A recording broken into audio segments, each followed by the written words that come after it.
Erev Tov, bonsoir tout le monde. Voilà. Donc on est la soirée de Hoshana Rabbah, où par tradition nous avons l'habitude donc de rester éveillé toute la nuit et d'étudier la Torah, ou au moins aller à des cours jusqu'au lendemain matin, qui sera dans le dernier jour des Hoshanot, le dernier jour de Chol HaMoed de Sukkot. Euh, j'ai décidé de faire un cours un petit peu original. J'ai pas voulu rester, on va dire, dans le mainstream. Et d'ailleurs, à la demande d'une dame que je ne connais pas, qui suit mes cours, elle m'a dit oui, ça serait bien de faire des cours pour des gens qui sont encore loin de la Torah et qu'il faut un petit peu réveiller leur donner un petit peu l'envie, même beaucoup l'envie, de faire tchouva et de se connecter à Kadosh Baruch Hu, et par le biais, on va dire, d'un monde qui leur est plus familier, le monde du cinéma, le monde de Alma de Shikra, le monde du Sheker. Le monde du Sheker, c'est-à-dire le monde, tout simplement, le monde dans lequel on vit. Je vais expliquer ce que ça veut dire le monde du Sheker, le monde du mensonge. C'est pas le mensonge, c'est pas que les gens sont des mensonges, sont menteurs, même s'il y en a, c'est pas ça que ça veut dire. Donc voilà, donc c'est un cours qui va être très original, je pense, quoi, j'espère, et qui va plaire à tout le monde. Donc le cours est sur un petit peu le film Matrix. Il faut savoir que le film Matrix est un film qui a été entièrement basé euh, sur des écrits de Kabbalah. Bon, évidemment, ça a été entièrement romancé. C'est un film qui a été fait donc à Hollywood, donc c'est quand même très limité. Mais ce film a énormément de messages à passer. C'est vraiment, vous allez voir, c'est vraiment, ils ont vraiment utilisé que de la Torah pour le faire. Même si on va dire dans l'extériorité, c'est un film d'action, c'est un film de science-fiction, mais vous allez voir que la science-fiction est très proche de la réalité malheureusement, et que ce message, que ces deux frères, donc les deux réalisateurs qui sont juifs d'ailleurs, je ne sais plus comment ils s'appellent, Wachowski, un truc comme ça, ont voulu passer. D'ailleurs, malheureusement pour eux, c'était des gens qui n'étaient pas dans la Torah et les mitzvot. Je ne sais pas à quoi ils ont touché exactement pour écrire le film, à quelle source de Kabbalah. En tout cas, ils n'avaient pas apparemment les réceptacles pour étudier ce qu'ils ont étudié, même si le film est assez intéressant. Le film Matrix, il y a 3 épisodes, je crois, ou 4 épisodes, je ne me rappelle plus. Euh, les deux sont devenus transgender. Les deux ont fait même ils ont coupé. Ils sont devenus des femmes. Ça se passe pas trop bien pour eux. Ils sont devenus assez zinzin, malheureusement. Donc on dit que la Kabbalah rend fou. Euh, c'est faux et c'est vrai. C'est vrai dans le sens où parfois il y a une préparation quand même pour pouvoir étudier la Kabbalah. Il y a une préparation, mais qui n'est pas aussi, on va dire, euh, elle n'est pas aussi extrême comme on voudrait le dire. D'après certains maîtres d'Israël, il suffit de manger kasher pour pouvoir donc avoir une certaine purification au niveau de la matière, au niveau de ce qu'on rentre dans notre corps, puisque ce qu'on mange rentre, se fond dans notre sang, le reste est éliminé. Donc ça irrigue le cerveau et le cœur, qui sont deux pôles très importants, puisque les téléphilines du bras, c'est pour le cœur, les téphilines de la tête, et donc on sait très bien que le mochin, donc le cerveau et lèvres, le cœur, sont essentiels pour, on va dire, l'équilibre et, si on peut dire, l'éventualité d'étudier des choses un petit peu, on va dire, un petit peu élevées, des choses qui vont éclairer votre âme. Alors, n'ayez pas peur, ce cours-là ne rentre pas dans des choses qui sont trop sensibles, même si je pense qu'il va y avoir des choses intéressantes, mais il n'y a pas de crainte à avoir à ce niveau-là, d'accord? Je sais pas, je rentre pas dans les choses qui sont trop dangereuses, trop compliquées. Donc de toute façon, même si oui, de toute façon les gens ne comprendraient pas. et c'est pas la peine, et c'est pas nécessaire de toute façon, ça n'a aucun intérêt d'enseigner des choses qui sont compliquées si on n'a pas les outils pour les comprendre. Voilà. Et puis on n'a pas le droit de toute façon, puisque je sais ce qu'on peut enseigner, et je sais ce qu'on ne peut pas enseigner, puisque j'ai eu des maîtres qui me l'ont enseigné. Voilà. Donc voilà. Donc on commence le cours, c'était un petit préambule, et donc on va expliquer donc un petit peu ce qu'est le Matrix, ce qu'on appelle le Matrix dans le film, et ce qu'est le Matrix, on va dire dans la vraie vie, dans notre vie, et vous allez voir que le Matrix existe. Bien sûr, ça s'appelle pas le Matrix, mais c'est pratiquement la même chose. Alors le Matrix, quand on regarde le film Matrix, c'est tout simplement un système qui est mis en place à un moment donné de l'histoire de l'humanité où les machines ont pris le dessus sur les hommes et ont mis en place un système où l'homme devient esclave des machines. À savoir que les machines se nourrissent au niveau électrique de la vitalité des hommes, et les hommes vivent dans une réalité pratiquement virtuelle, ils vivent une vie, mais ils ne se rendent pas compte qu'en fait ils sont manipulés, ils sont dirigés, et le seul but de leur vie, c'est de nourrir donc ce qu'on appelle les machines, de nourrir donc les supercomputers, les super ordinateurs. Tout le but donc des forces dans le film, des forces du mal, si on peut dire, donc les forces informatiques, sont là pour maintenir le Matrix et éviter que justement les gens prennent conscience et par la prise de conscience donc détruisent le système qui est mis en place. Ce système dans le monde de la Kabbalah s'appelle aussi Alma Deshikra, c'est le monde dans lequel on vit, le monde du mensonge. Donc vous voyez bien déjà le parallèle, puisque la Torah vous dit nous vivons dans un monde mensonger. Alors ça veut dire quoi un monde mensonger? Alors c'est pas qu'on nous ment, pas du tout, puisque Hachem ne ment pas. Hachem a créé ce monde, tout simplement c'est un monde où nous sommes, on va dire, déconnectés de la source première, apparemment seulement. Apparemment seulement, mais au niveau de l'extériorité du monde, est-ce que Dieu, on le voit? Non, évidemment. Donc pour voir Dieu, si on peut dire comme ça, disons pas pour le voir, mais pour en avoir conscience, et une vraie conscience, il faut travailler dur, il faut se battre.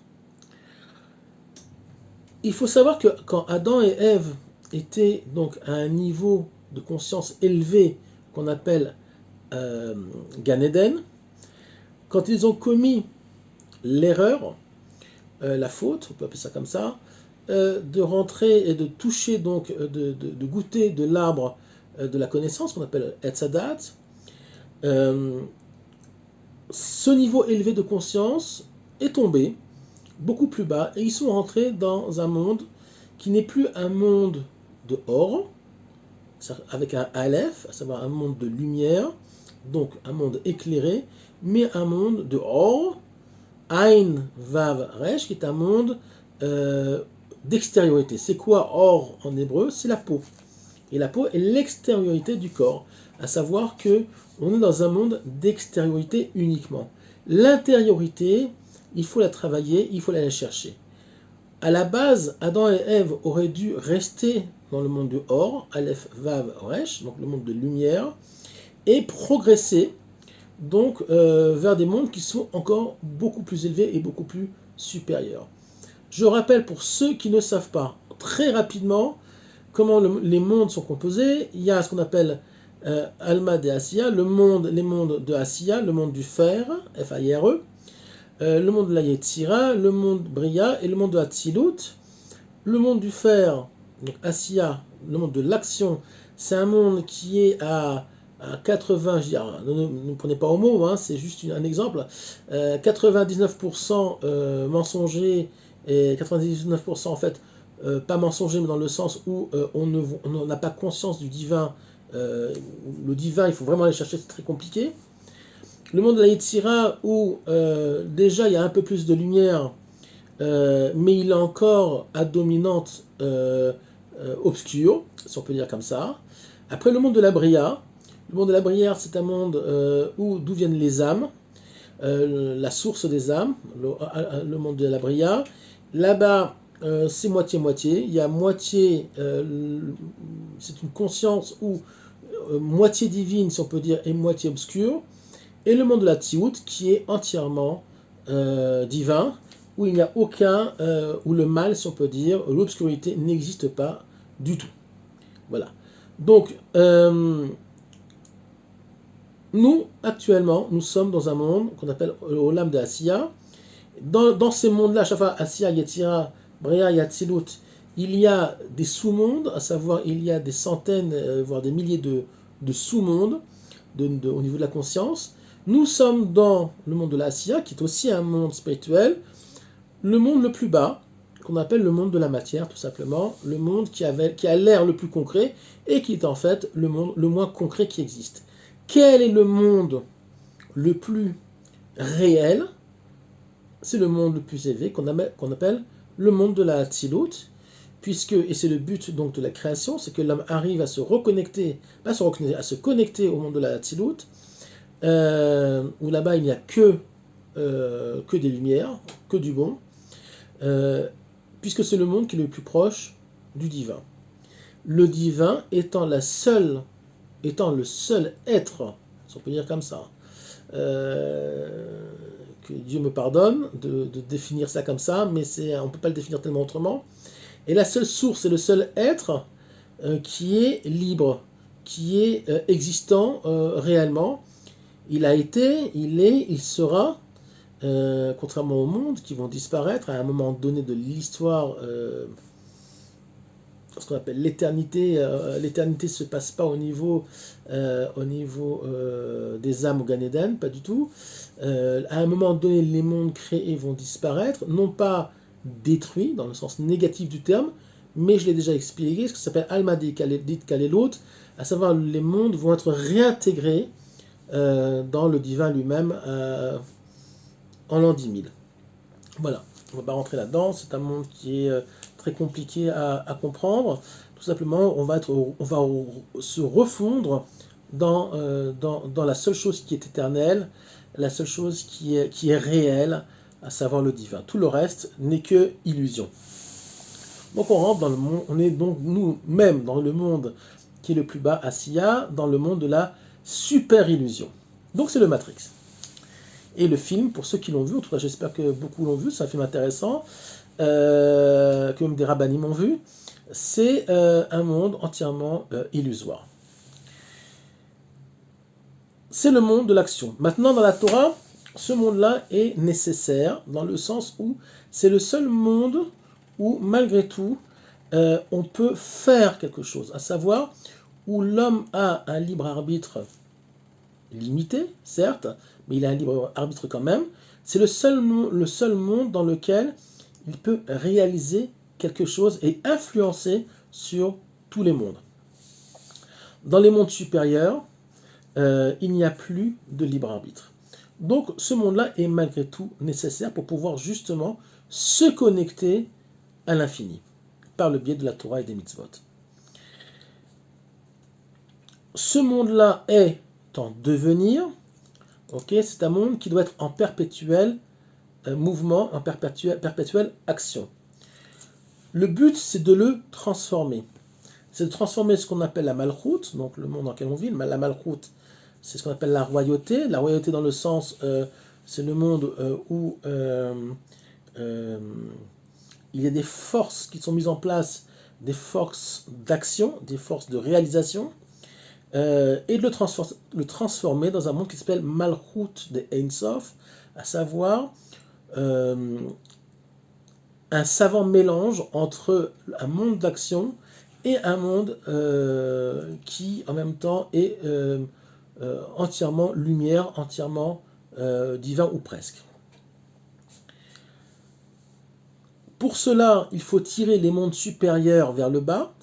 Ce qu'on appelle l'élévation spirituelle n'est pas une élévation spirituelle en fait.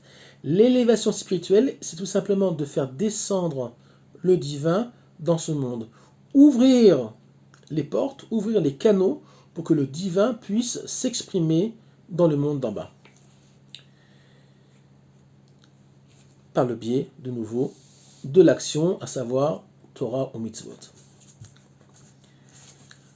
C'est quoi le Matrix dont on parle dans le film? En fait, c'est tout simplement l'Égypte. C'est le monde des limites. Ou euh, euh, le monde où l'homme est esclave, mais ne le sait pas. Il faut savoir, par exemple, que quand on était esclave en Égypte, quand le peuple juif était esclave en Égypte, il n'y avait pas de gardien aux frontières de l'Égypte. On pouvait se sauver d'Égypte très facilement. Mais pourquoi les Juifs, les Hébreux, ce n'était pas encore des Juifs, les Hébreux ne se sauvaient pas? Tout simplement parce qu'ils n'avaient même pas conscience qu'ils étaient esclaves.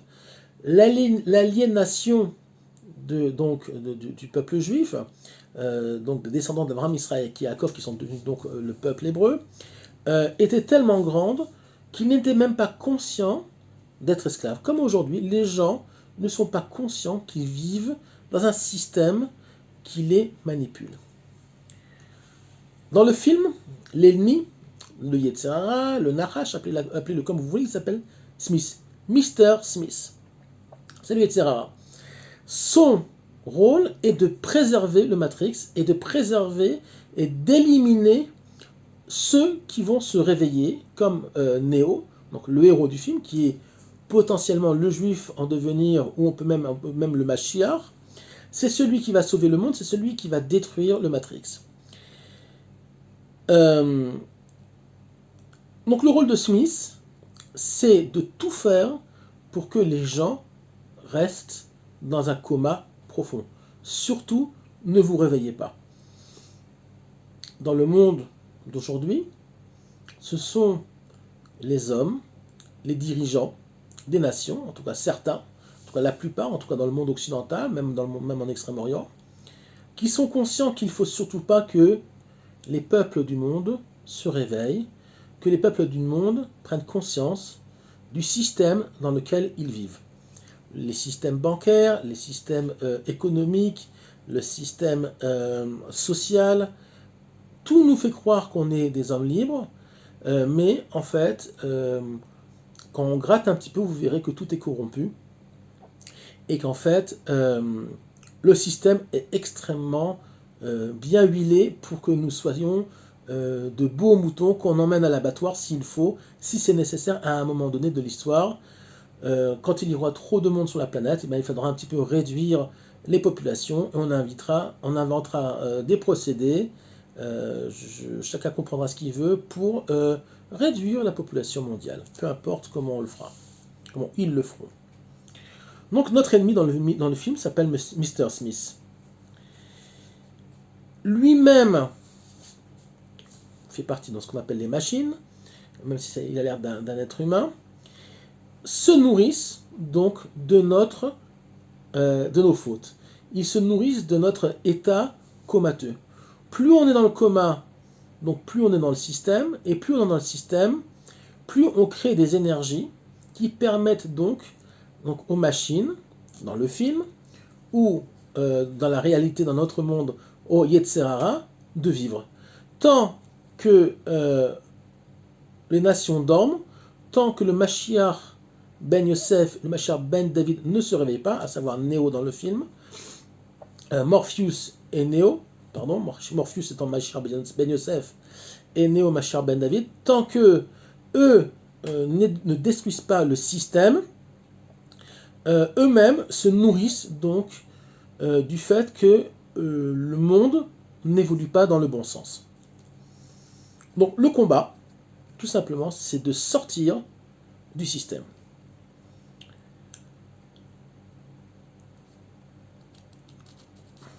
L'homme, l'esclavagisme le plus grand pour l'homme, ce sont ses propres fantasmes et ses propres illusions. Le Baal HaSulam, le Rabbi Ashlag, explique très bien dans Akdama le Chokhmat HaEmet, qui est un livre de Kabbalah. En fait, c'est un livre de préparation au Etz Chaim, qui est le livre de Rav Chaim Vital. Et en fait, c'est la Torah du Ari Akadosh, donc c'est les Torahs les plus élevées qui existent au niveau de la Kabbalah. Dans son livre, il explique très bien que l'homme est esclave de ses propres pulsions. Il est esclave de ses propres fantasmes et illusions. Si vous parlez à quelqu'un, à un juif, ou même à un non-juif, euh, qui se dit un homme libre, en fait, il est lui-même esclave de sa pseudo-liberté. Il tournera toujours en rond. Toujours en rond. Il sera toujours limité à, ses propres fantasmes. Et en fait, il n'y arrivera jamais. On sait très bien que, par exemple, à Hollywood ou dans le monde de la musique, des gens qui ont gagné énormément d'argent, on parle de sommes astronomiques, des très grands chanteurs, je dis des chanteurs qui ont gagné beaucoup d'argent, euh, des acteurs de cinéma qui ont gagné aussi beaucoup d'argent, il y en a qui ont gagné des dizaines, des centaines de millions de dollars ces 100 dernières années. En fait, très souvent, ce sont des gens qui prennent de la cocaïne, de l'héroïne, beaucoup sont drogués. S'ils ne sont pas drogués, ils font d'autres bêtises. Il faut savoir que à Hollywood, et je le sais de source première puisque j'ai un ami qui y a travaillé, c'est le monde des orgies, c'est le monde de la drogue. Alors pas tous, évidemment, il y a des gens qui, heureusement, arrivent à ne pas tomber dans ce monde-là, mais il faut savoir que ce sont des gens qui sont apparemment très libres, puisqu'ils ont beaucoup d'argent, donc ils peuvent se permettre ce qu'ils veulent au niveau matériel. Et en fait, ce sont les gens les plus malheureux du monde. Très souvent, ils terminent seuls leur vie. Pourquoi? Parce qu'ils n'arriveront jamais à se connecter à eux-mêmes, donc à se connecter aussi par ce biais-là, à la seule chose, au seul être qui est vraiment libre, à savoir le maître du monde. Le monde tel que nous on le connaît, je l'ai dit au début du cours, n'aurait pas dû être tel que nous on le connaît actuellement. Ok? Le but donc, et je l'ai dit au début du cours, c'est d'en sortir. Dans le film Matrix, le personnage Neo est, on va dire, l'homme éveillé. C'est le Mashiach en potentiel, c'est l'élu. Il ne dort pas bien la nuit, mais il ne sait pas encore pourquoi. Il se pose des questions. Et se poser des questions, c'est déjà le début de l'éveil. Le pire, ce sont les gens qui sont dans le système et qui ne se posent pas de questions, qui vivent le système et qui en sont heureux. Si vous vivez le système et vous êtes heureux, vous êtes de vrais esclaves. À partir du moment où l'éveil se fait, la neshama, donc l'âme de l'homme, prend le dessus sur ce qu'on appelle le corps et commence donc à être perturbé. On sait très bien que le monde des Chosrim Bitshuva, donc le monde de ceux qui vont tchouva, est un monde très compliqué. Pourquoi? Parce que ce sont des gens qui étaient endormis et tout d'un coup se sont éveillés. Donc le réveil, parfois, c'est très compliqué. Pourquoi? Parce que d'un côté, on est face à une nouvelle réalité, une nouvelle lumière. D'un autre côté, on est encore attiré, on est encore aspiré par nos vieilles habitudes. Donc c'est un monde parfois où il y a beaucoup de déséquilibre, un monde où il y a beaucoup de, on va être gentil, de perturbation. Comme je viens de le dire, quelle est la pire des choses? C'est de ne pas se poser de questions. Et ne croyez pas que ceux qui sont dans la Torah et les mitzvot, forcément, sont éveillés. Alors oui, faire la Torah et les mitzvot est nécessaire, mais il faut aussi comprendre ce qu'on fait. Pourquoi je fais Shabbat? Pourquoi je mets mes téphilines? Et tout ça, pour tout ça, il faut étudier la Torah, il faut étudier essentiellement la Chassidoute, la Kabbalah pas forcément, mais surtout la Chassidoute, et on va dire au moins le Drash, parce que dans le Pshat, en général, dans ce qu'on appelle le sens littéral de la Torah, on reste plutôt à un niveau de la halacha, de comment faire la mitzvah, et c'est très important. C'est très important. Mais on est obligé de comprendre aussi le pourquoi, pas que le comment. Le problème dans le monde religieux, c'est qu'on fait parfois, et très souvent, de la religion. On ne fait pas de la Torah. C'est-à-dire qu'on tombe dans une routine et on se contente de sa petite cache-route, de sa petite Torah, et on reste malgré tout dans le Matrix, on reste malgré tout en Égypte, on reste malgré tout dans son Mitzrayim. La preuve est que toute la Torah ne parle que de la terre d'Israël, et on a encore des gens, alors je ne parle pas des gens qui sont en dehors d'Israël, qui sont conscients qu'il faut venir en Israël. Baruch Hashem, il y a des gens bons qui ne peuvent pas venir. Ok, très très compliqué pour venir, ils se sont perdus dans les méandres de l'exil, et actuellement ils n'arrivent pas à en sortir. Bon, Dieu jugera, et Dieu fera en sorte, s'ils ont le mérite d'arriver ici. Mais je ne parle pas de ceux-là, moi je parle de ceux qui sont contents d'être à Paris, contents d'être à Londres. J'ai une petite cousine qui est à Paris, qui pleure tous les jours de pouvoir venir en Israël. Baruch Hashem, ses enfants sont en Israël, mais par le biais des discussions que j'ai eues avec elle, on sent qu'elle sait qu'il faut être en Israël. Pour le moment, c'est très compliqué pour elle. Donc elle, il y a de l'espoir. Mais je ne parle pas de ces gens-là. Je parle de gens qui sont heureux comme des poissons dans l'eau à New York. Et là est la catastrophe. Là est, on va dire, le succès, le méga succès de Mr. Smith, donc du Nahash, qui va endormir même ceux qui sont censés être éveillés et les laisser, on va dire, pourrir dans une Torah qui est une Torah qui n'en est pas une, qui est une Torah d'extériorité et pas une Torah d'intériorité. La Torah est censée nous éveiller. Elle n'est pas censée nous endormir. Malheureusement, même la pratique de la Torah et des mitzvot, s'il n'y a pas de hitlahavut, s'il n'y a pas d'éveil dans chaque mitzvah, dans chaque Shabbat, alors on risque de s'endormir. D'ailleurs, le grand réveil a été provoqué par le Baal Shem Tov, qui est la source, entre autres, de la Chassidut Chabad et Breslev, même si dans notre génération, Breslev et toutes les Chassidouyot, peu importe lesquelles, mais à la base, la Chassidut est là justement pour éveiller les consciences et nous permettre tout doucement de sortir de l'Égypte intérieure qui nous oppresse encore. Nous sommes dans une réalité de guerre. Et dans le film Matrix, on se rend compte que en fait, ceux qui vont se réveiller, donc surtout Neo dans le film, va commencer à apprendre à devoir se battre. On va lui apprendre les arts martiaux, la manipulation des armes. Pourquoi ? Parce que tout simplement, ce monde-là est un monde en guerre.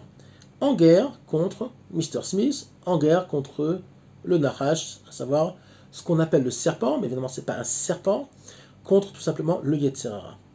Alors le Yetzer Hara, il est en nous, mais il est aussi autour de nous, puisqu'il influe sur les dirigeants de ce monde, il influe sur le système, et il permet au système de rester en place. Quelle est la difficulté de ce qu'on appelle Toda Gvoa, à savoir la conscience élevée? Quelle est la difficulté? C'est justement qu'à partir du moment où on prend conscience, on commence aussi un petit peu, quand on est éveillé, à souffrir un petit peu. C'est comme quand Morpheus propose les 2 pilules, donc à Neo, à un moment donné dans le film, il lui dit voilà, tu as 2 pilules.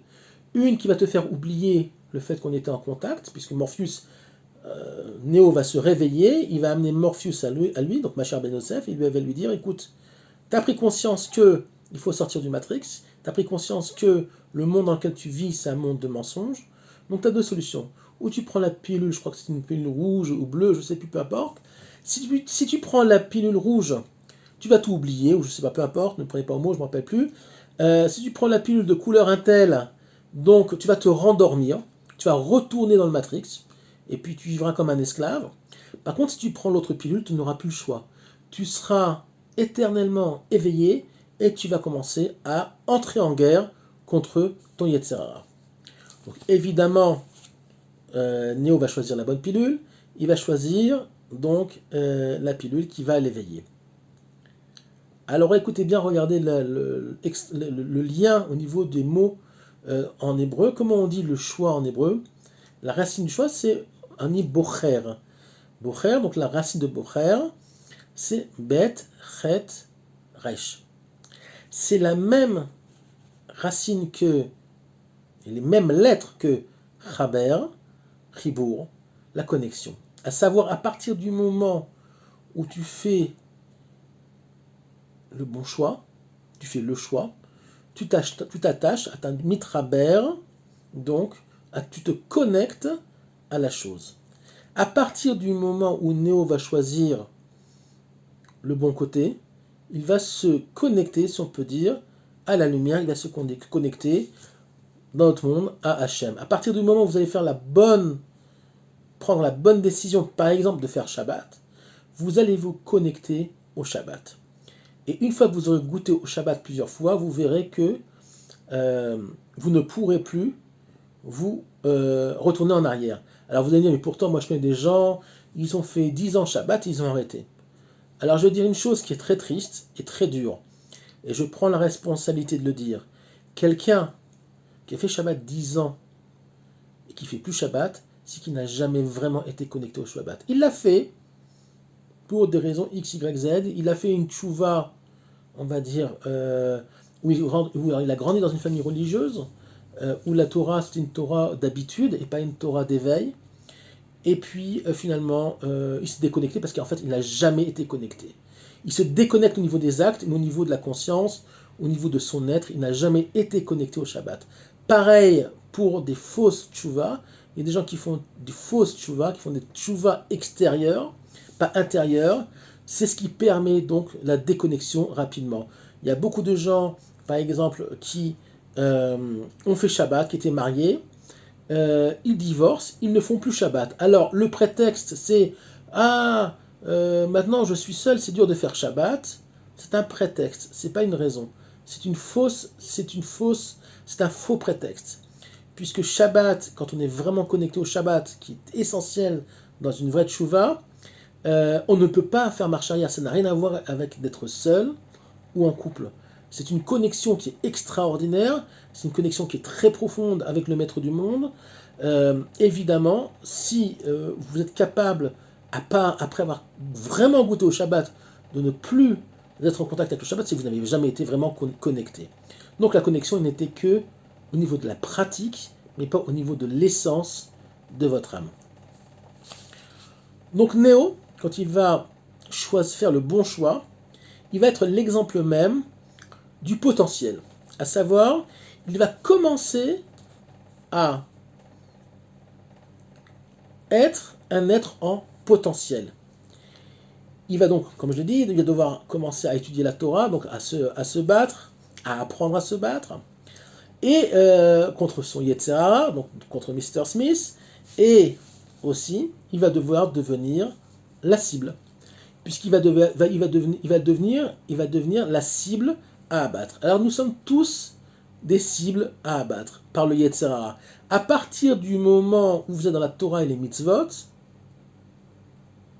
vous êtes une proie first class du Yetzer Hara. Le Yetzer Hara ne s'intéresse plus aux gens qui sont des esclaves finis, qui sont complètement perdus dans le Matrix, qui sont complètement perdus dans le système. Ils ne sont pas intéressants. Pourquoi je vais faire tomber? Ils sont déjà tombés, ils sont déjà au niveau le plus bas. Pourquoi je vais les regarder? C'est ce qui donne aussi la possibilité à ces gens-là de faire tchouva. Pourquoi? Parce que justement, le Yetzer Hara, ils sont tellement dans le Yetzer Hara que le Yetzer Hara les oublie. Donc, paf, un peu, on peut les allumer un petit peu, on peut les éveiller un petit peu, hop, il peut y avoir une très grande tchouva. Mais en général, le Yetzer Hara va attaquer justement les gens éveillés. Pourquoi? Parce que les gens éveillés mettent en danger le système, mettent en danger le Matrix. Morpheus, dans le film, donc il est Machar Ben Yosef, c'est celui qui est conscient, donc qui est déjà là avant Mashiach ben David. Et c'est celui qui va mener les opérations donc contre le Yetzer Hara. Donc, et il va amener aussi par, on va dire, son travail, il va engendrer aussi le Mashiach ben David. Mashiach ben Yosef est la construction matérielle, la tchouva matérielle du monde, le retour physique concret en Eretz Israël, même si apparemment ce ne sont que des guerres extérieures, les guerres de Tzahal par exemple, qui sont des guerres militaires, de reconquête, de reprendre ce qui nous appartient. Il faut savoir que derrière se cache évidemment le maître du monde, même si ça n'a pas toujours l'air, et même si malheureusement les dirigeants qui sont derrière sont parfois mal intentionnés et ne veulent pas faire le travail comme il faut. On voit très bien qu'on est rentré plusieurs fois à Gaza, qu'on n'a pas fait le travail, qu'on est ressorti, qu'on n'a rien changé, et que le Hamas est toujours là et qui continue quand ils ont envie de balancer des missiles sur les civils israéliens qui vivent au sud d'Israël. Donc, pour pouvoir avancer, pour pouvoir amener donc la Géoula, Néo, donc le Mashiach ben David, donc Néo dans le film, va rencontrer une prophétesse, ce qu'on appelle la Neviya en hébreu, et la prophétesse aura un rôle à jouer, donc le prophète d'Israël. Elle va le mettre face à son éveil, face à son nefesh. 2, elle va le diriger pour qu'il comprenne par lui-même quel est le travail à faire. Elle ne va pas lui dire ce qu'il faut faire, mais elle va lui donner des allusions. Elle va lui permettre par lui-même d'avancer et de s'élever. De s'élever où ? Au-dessus des anges, nous dit Rabbi Nachman de Breslev, l'homme a la faculté de pouvoir être plus grand qu'un ange. Mais attention, quand les anges voient que les hommes s'élèvent plus haut qu'eux, qu'ils arrivent au niveau du tzaddik, et chacun peut être un tzaddik. Le tzaddik, c'est pas forcément le rabbi de Lubavitch, et le rabbi de Lubavitch, c'est le tzaddik Gamour, par exemple dans notre génération. Mais je veux dire, c'est pas que ça. Chacun de nous peut être au niveau de tzaddik. Tzaddik, c'est tout simplement celui qui est arrivé, en grande partie, peut-être pas tzaddik Gamour, mais tzaddik Pachout, de gérer donc son combat et de gagner ses combats face donc à son Yetzer Hara. Donc la prophétesse, donc j'ai dit, premier rôle c'est l'éveil. Elle va le mettre face à lui-même, elle va le mettre devant un miroir. Donc elle va aussi l'aider dans son éveil. Elle va le diriger donc pour qu'il comprenne par lui-même ce qu'il a à faire. Ok. Et à partir du moment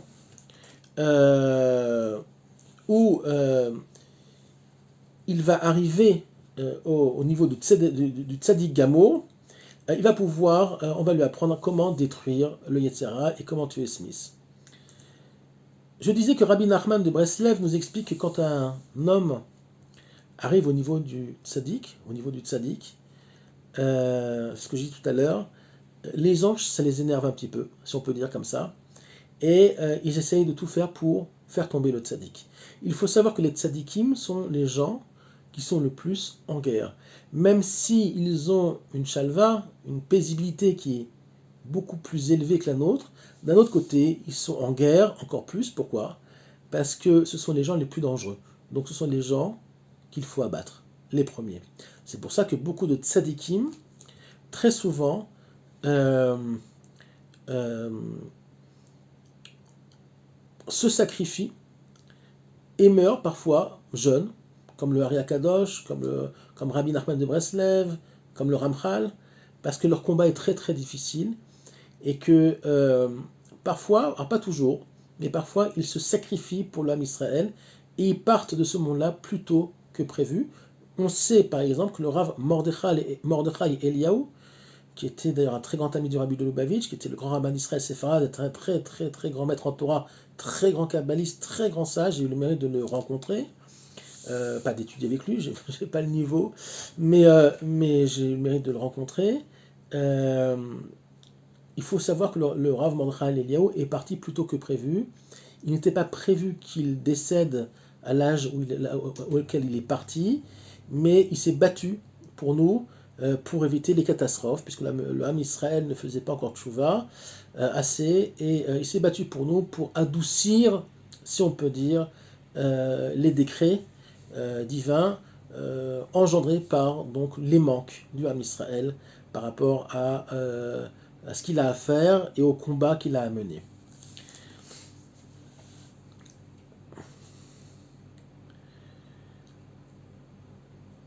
La prise de conscience est très douloureuse, comme j'ai dit tout à l'heure. C'est assez douloureux d'être un tzaddik. Alors vous allez me dire, ouais, c'est pas la peine. Moi, je préfère rester dans un état de coma. Bon, après, c'est un choix.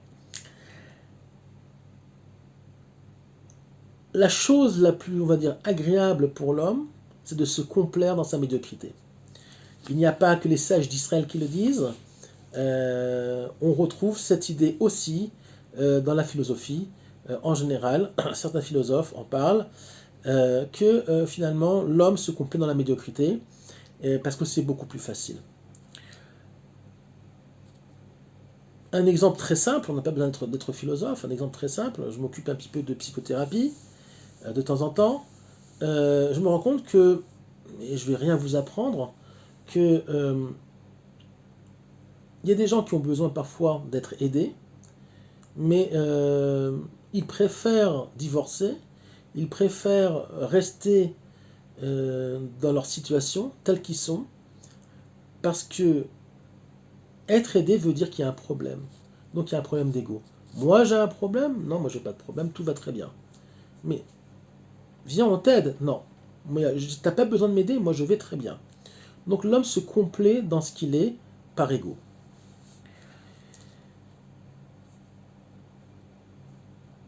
On ne peut pas aider quelqu'un qui ne veut pas être aidé. Donc Néo dans le film est l'exemple même de l'homme qui veut s'aider, qui a pris conscience et qui est prêt à sacrifier sa vie pour rester éveillé et amener le monde là où il doit arriver. Alors concrètement, comment on sort du système? C'est pas si compliqué que ça. Tout simplement, il faut se connecter au maître du monde, il faut se connecter à la source. On fait Shabbat comme il faut. On sort de l'esclavage de la semaine, puisque Dieu nous a donné 7 jours de la création. Donc, il nous a donné un jour pour sortir du système. Okay, on casse donc le rythme du Matrix, si on peut dire comme ça. On casse le rythme du système. Donc, à Shabbat, on ne fait plus rien ou pas grand-chose. On étudie la Torah, qui nous connecte donc à l'infini et à la source, la seule liberté. On réfléchit par nous-mêmes, puisqu'on fait fonctionner nos ménages en étudiant la Torah. Okay, on n'est plus comme des esclaves devant Netflix à être comme ça, et à regarder la télévision et à croire ce qu'on nous dit. Je dépasse la nature de mon corps par des actes qui sont contre nature. C'est-à-dire que il y a une guerre entre ce qu'on appelle le corps et l'âme dans ce monde-là. Le corps, lui, est physiquement, par aussi l'attraction terrestre, attiré vers le bas, naturellement. Pas qu'au niveau physique, même si physique c'est important, mais aussi, on va dire, spirituellement. J'ai pas envie, c'est plus facile de rien faire, d'être feignant, de ne pas se lever 1 heure le matin plus tôt pour faire cette fila. C'est tellement mieux. Et puis mettre des téphilines. Pourquoi j'ai besoin de mettre des téphilines? Mettre ces téphilines, c'est contre le corps, c'est contre nature. Est-ce qu'un homme, dans sa nature première, animale, a besoin de mettre des téphilines? Non. Je me lève plutôt le matin, déjà c'est contre nature. Alors là, on aime bien dormir. Et puis je mets, faut que je fasse des actes, c'est comme ça, je fais ma tefila. C'est contre le corps. Eh ben, c'est ça, sortir de l'Égypte. C'est sortir de l'attraction terrestre. C'est sortir justement du système, entre autres. Étudier la Torah. Comment gérer? La Torah nous aide à gérer justement la sortie du système. Dans le film Matrix, je l'ai dit tout à l'heure aussi, Néo apprend à se battre. Et ben, la Torah, c'est apprendre à se battre. On nous apprend, dans la Chassidut, à gérer notre Yetzer Hara, à gérer notre combat contre Mr. Smith. Voilà. le monde dans lequel on vit n'est pas quelque chose qu'il faut, on va dire, en lui-même, c'est pas quelque chose de mal, mais c'est quelque chose qu'il faut gérer. Le monde dans lequel on vit, le système tel qu'on le connaît actuellement, est un moyen, c'est pas le but. C'est comme l'État d'Israël. L'État d'Israël tel qu'il est n'est pas le but du retour d'Israël sur sa terre. Il est un moyen pour arriver à la reconstruction du troisième temple, la reconstitution du Sanhédrin, et pas d'être dirigé par des gens corrompus qui siègent à la Knesset.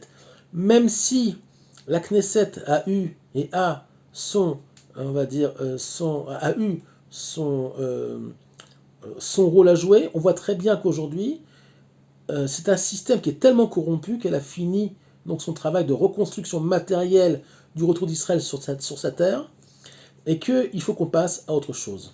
Donc au Sanhédrin, okay, Beth Amikdash, et au roi, Melech HaMashiach, le roi Mashiach qui se dévoilera, j'espère, très très très bientôt.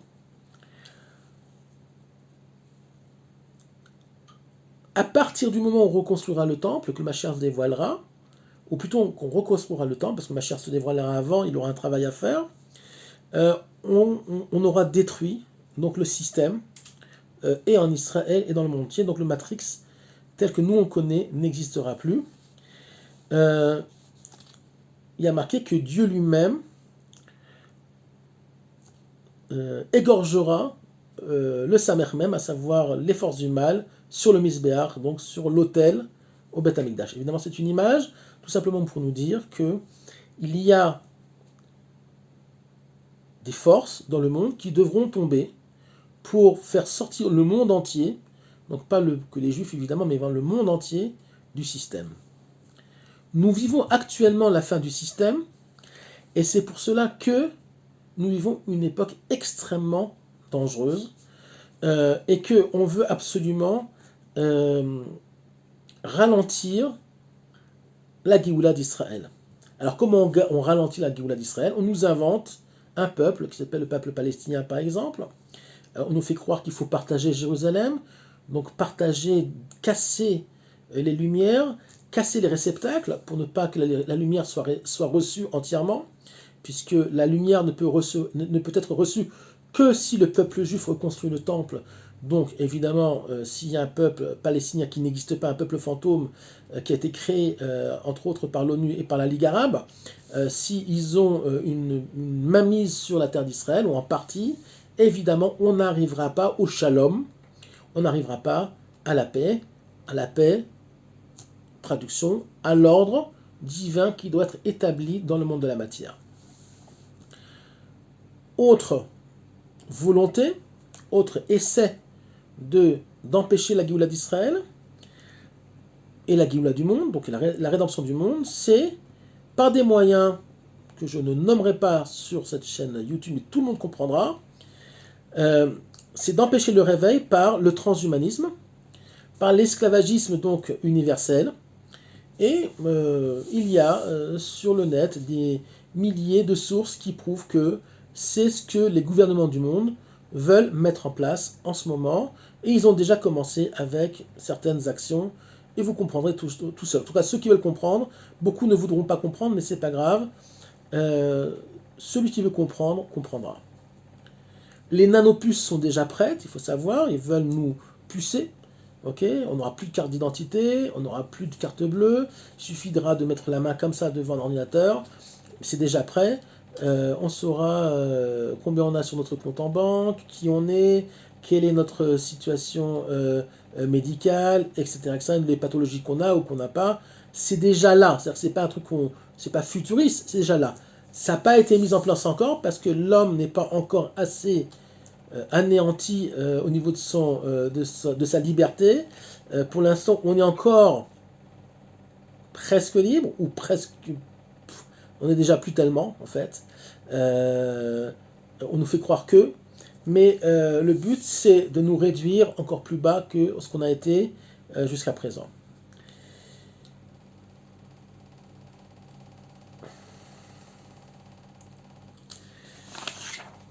Le but est de rendre les populations donc dépendantes ok, dépendante d'un premier cachet, d'un deuxième cachet, d'un troisième cachet, d'un quatrième cachet, d'un cinquième cachet, jusqu'à même son corps ne réagisse plus, son corps sera manipulé aussi par des systèmes qu'ils ont déjà mis en place, et c'est pas de la science-fiction, il suffit de regarder et de s'intéresser à la chose, c'est déjà là. Jusqu'à présent, la manipulation s'est faite de façon plus light, mais ça a très bien marché aussi par les médias, par la télévision, donc les informations qui sont surtout de la désinformation, qui sont là pour conditionner les masses, les abrutir, les laisser passives devant des messages subliminaux, ou même très souvent même dévoilés, tout simplement avec des publicités qui veulent vous faire rentrer dans un système où vous faire croire que ce qu'on vous vend, ce qu'on vous dit, c'est comme ça que ça doit être. Le phénomène des modes, par exemple. Quand on rentre dans une maison aujourd'hui, qu'est-ce qu'on voit? À part dans une maison orthodoxe, qu'est-ce qu'on voit? La taille de la télé. Pas tellement la taille de la bibliothèque. Laissez-nous, la télévision, c'est laissez-nous réfléchir pour vous. Vous prenez vos chips, votre coca, ouvrez vos yeux devant l'écran et laissez-nous réfléchir pour vous. Vous êtes tous des abrutis, mais Vakasha, s'il vous plaît, nous on réfléchit pour vous. Vous êtes nos esclaves, on vous aime bien, on vous envoie des jeux, on vous envoie des programmes télé, Netflix. Allez, comme disait Jules César, donnez-leur des pains et des jeux, le reste, je m'en charge, rien de nouveau sous le soleil.